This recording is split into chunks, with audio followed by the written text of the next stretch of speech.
কত টাকা থাকলে কোরবানি বাধ্যতামূলক? কেনার পর যদি ত্রুটি দেখা যায় তাহলে কি করবে? তো জবাইয়ের সময় বিসমিল্লাহ বলতে যদি কেউ ভুলে যায় তাহলে কি করবে? কোরবানির গোশত দিয়ে দিনের প্রথম খানা খেতে হয়, এই কথাটা কতটুকু সঠিক? উত্তর হলো, ভিন্ন দেশে কোরবানি করা যাবে কিনা, কোরবানির পশুর চামড়ার বিধান কি, সমাজের ভাগ বলে একটা ভাগ প্রচলিত, যেটা জায়েজ আছে কিনা, কোরবানির পশু কেনার পরে এবং জবাই করার পরে পশুর সঙ্গে সেলফি তুলে এটা ফেসবুকে দেওয়া যাবে কিনা, মা বাবা, স্ত্রী, বড় ভাই, এদের কাউকে খুশি করার জন্য কারোর পক্ষ থেকে, সমাজে বলে কারোর নামে, কোরবানি দেওয়া যাবে কি যাবে না, লোন করে কোরবানি করা যাবে কিনা, কোরবানির সুন্নাহ পদ্ধতি কি, কোন দিকে ফিরে জবাই করতে হবে। চলুন তাহলে আর বিলম্ব না করি, ইতিমধ্যে যে সমস্ত প্রশ্ন আমাদের কাছে এসে পৌঁছেছে সেগুলোর উত্তর দেওয়ার পালে আমরা প্রবেশ করি। কত টাকা থাকলে কোরবানি বাধ্যতামূলক? কোরবানি আসলে অনেক ইমামদের মতে ওয়াজিব, সেটা বাধ্যতামূলকই বলা যায়। আবার অনেক ইমামদের মতে কোরবানি করা সুন্নাত। হানাফি মাযহাব অনুযায়ী কোরবানি করা ওয়াজিব। কাদের উপর ওয়াজিব? যাদের কাছে যাকাত ফরজ হওয়ার মতো সম্পদ আছে। সেটা 1 বছর যদি নাও হয়, সম্পদের বয়স যদি 1 বছর নাও হয়, যাকাত দেওয়ার জন্য 1 বছর বয়স হতে হয় সম্পদের বয়স, কিন্তু কোরবানির জন্য 1 বছর বয়স হওয়া লাগে না। এটা হলো যাকাত এবং কোরবানির মধ্যে পার্থক্য। মূল সম্পদের পরিমাণ সমান। যাকাতের জন্য যে পরিমাণ সম্পদ লাগে, কোরবানি করতেও সে পরিমাণ সম্পদ লাগে। এখন 83 বা 85 গ্রাম, বা আমরা রূপায় ভরিতে বললে 52.5 ভরি রূপার মালিক অথবা রূপা কেনার মতো টাকা কারোর কাছে থাকলে তারপরে হজ, তারপরে কোরবানি আবশ্যক বা ওয়াজিব। তো এইটার বাজার মূল্য এখন হিসেব করলে 80-85 হাজার টাকা প্লাস মাইনাস হয়, খুব বেশি না। এই টাকা যদি কারোর কাছে থাকে ঋণ মুক্ত, তাহলে সেক্ষেত্রে তারপরে কোরবানি আবশ্যক। তারপরে কেনার পর যদি ত্রুটি দেখা যায় তাহলে কি করবে? আপনি ভালো পশু কিনে নিয়ে আসলেন, কোরবানি করবেন, রেখে দিচ্ছেন, খাওয়াচ্ছেন, হঠাৎ করে দেখা গেল চোখের সমস্যা, যে কোনো কারণে পা ভেঙে গেছে, বড় ধরনের সমস্যা হয়েছে, তখন কি করবেন? উত্তর হলো, যদি আপনি গরিব মানুষ হন তাহলে সেক্ষেত্রে যেটা আছে ওইটাই জবাই করবেন। আর যদি আপনার সামর্থ্য থাকে তাহলে সেক্ষেত্রে আপনার ওইটার বদলে আরেকটা পশু কিনে সেটাকে কি করবেন? কোরবানি করবেন। কোরবানির পশু কেনার পরে এবং জবাই করার পরে পশুর সঙ্গে সেলফি তুলে এটা ফেসবুকে দেওয়া যাবে কিনা, সামাজিক যোগাযোগের মাধ্যমে প্রচার করা যাবে কিনা, ইসলামের দৃষ্টিতে এর ভিতরে কোনো, এর ব্যাপারে কোনো বাধা আছে কিনা? এর উত্তর হলো, কোরবানির পশু কেনার পরে অথবা জবাই করার পরে ওই পশুর সাথে সেলফি দেওয়া, সেলফিটাই তো অনেকের মতে এটা একটা মানসিক রোগে পরিণত হয়েছে। আর এই গরুকে কেনার পরে, ছাগল কেনার পরে তার সঙ্গে ছবি তুলে, সেলফি তুলে ওইটা ফেসবুকে বা সামাজিক যোগাযোগের মাধ্যমে প্রচার করা, এটা ইসলামের শরিয়ার দৃষ্টিতে খুবই গর্হিত এবং নিন্দনীয় একটি কাজ। বিশেষ করে এই জন্য যে প্রথমত বিনা প্রয়োজনে এই ছবিটা তোলা হচ্ছে, দ্বিতীয়ত হলো এর মাধ্যমে নিজে কি কোরবানি দিচ্ছে এটাকে কি করা হচ্ছে? জাহির করা হচ্ছে, প্রচার করা হচ্ছে। বাহবা কি আল্লাহর কাছ থেকে নিতে চান না মানুষের কাছ থেকে নিতে চান?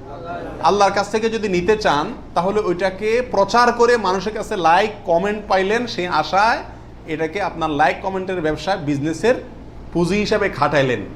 আল্লাহর কাছে তার বিনিময় পাওয়ার আশা করা বড় কঠিন। এই জন্য এই গরুর সাথে সেলফি তোলা, বিশেষ করে জবাই করার পরে রক্ত সহকারে ছবি তোলা, এগুলো কোনো অবস্থাতেই ইসলামের শরিয়ার দৃষ্টিতে খুব একটা ভালো কাজ নয়। এগুলো থেকে আমাদের বিরত থাকা উচিত, মনে করা উচিত এটা একটা ইবাদত। এটা কি ইবাদত? ইবাদতের ক্ষেত্রে তামাশা বা যা মনে চাইলে তা করলাম, ফাইজলামতি করলাম, এর কোনো সুযোগ নাই। আল্লাহ আমাদেরকে বোঝার তৌফিক দান করুন। মা বাবা, স্ত্রী, বড় ভাই, এদের কাউকে খুশি করার জন্য কারোর পক্ষ থেকে, সমাজে বলে কারোর নামে, কোরবানি দেওয়া যাবে কি যাবে না? উত্তর হলো না। এটা রিয়া, লৌকিকতা, মানুষ দেখানো, এটা শিরকে আসগর। আমাদের সমাজে একটা সমস্যা দেখা দেয় কোরবানির সিজন আসলে। কথার কথা, একটা পরিবারে আপনি একটা গরুতে একটা অংশ কোরবানি দিবেন অথবা ছাগল কোরবানি দিবেন, সেক্ষেত্রে মা চায় যে আমার নামে দেখ, মানে আমার পক্ষ থেকে দেখ, বাপে চায় যে আমার পক্ষ থেকে দেখ। এখন ছেলে চিন্তা করে কারে খুশি করব। অনেক সময় স্ত্রী স্বামী দুজনের ভিতরে চায় যে আমার নামে দেখ, বড় ভাইয়ের নামে না দিলে বড় ভাই মুখ কালো হয়, এই জন্য কার নামে দিবে এটা নিয়ে এক ধরনের হেজিটেশনে মানুষ ভুগে। এক্ষেত্রে অনেক সময় অংশ বাড়ায় দেয় শুধু মাকে খুশি করার জন্য, যে ওনার নামেও কি করলাম, একটা দিলাম। এটা এক ধরনের রিয়া বা লৌকিকতা। যদিও যদি সওয়াবের উদ্দেশ্যে থাকে যে উনি ভালো কাজ করতে চান, সেই হিসাবে ওনাকে আমি ভালো কাজে সহায়তা করলাম, তাহলে ভিন্ন কথা। কিন্তু সাধারণত এই চিন্তাটা খুব কমই থাকে। এই জন্য কাউকে খুশি করার টার্গেটটা কোরবানিতে থাকা উচিত না। আর মা বাবা বা অন্যদেরও মনে রাখা উচিত, যার সামর্থ্য আছে সে দিবে, যে মূল কর্তা সে দিবে। এক্ষেত্রে আমার নামে দিল না, অমুকের নামে দিল না, অমুকের পক্ষ থেকে দিল না, এই জন্য মন খারাপ করা তাদেরও উচিত না, এটা বোকামি। লোন করে কোরবানি করা যাবে কিনা, হাওলাত করে ঋণ করে কোরবানি করা যাবে কিনা, এর উত্তর হলো যাবে, যদি সেই ঋণের টাকাটা দেওয়ার মতো ব্যবস্থা বা ইচ্ছা সদিচ্ছা থাকে, তাহলে ঋণ করেও কি দেওয়া যাবে, ঋণ করে ভালো কাজ করা যায়। কোরবানির সুন্নাহ পদ্ধতি কি, কোন দিকে ফিরে জবাই করতে হবে, এর উত্তর হলো কোরবানির সুন্নাহসম্মত পদ্ধতি হলো পশুকে মাথা দক্ষিণ দিকে দিয়ে পাও কেবলামুখী করে তারপরে বিসমিল্লাহি আল্লাহু আকবার বলে কি করতে হবে, জবাই করতে হবে। জবাই করার ক্ষেত্রে সাধারণত পশুর কানকে গলার দিকে টেনে ধরলে যে জায়গায় এসে কান থামে, ওই জায়গা বরাবর যদি ছুরি চালানো হয় তাহলে খুব দ্রুত পশুর জবাই হয়ে যায়, কষ্ট কম হয়, হাঁডি টাডির উপরে যায় না সাধারণত। বাকি এই জায়গাটা ধরে যেখানে হাড্ডি নেয় সেখানে ছুরি চালানো এবং পশ্চিম দিকে ফিরিয়ে দক্ষিণমুখী করে করা। যদি কেউ অন্য কোনো দিকে ফিরে করে ফেলে তাহলেও তার কোরবানি হয়ে যাবে, কিন্তু এটা সুন্নাহর খেলাফ হলো। রাসূল আকরাম সাল্লাল্লাহু আলাইহি সাল্লাম থেকে এভাবে কোরবানি করাটাই প্রমাণিত আছে। তো জবাইয়ের সময় বিসমিল্লাহ বলতে যদি কেউ ভুলে যায় তাহলে কি করবে, এর উত্তর হলো নিজের পশু তো নিজে জবাই করা উত্তম।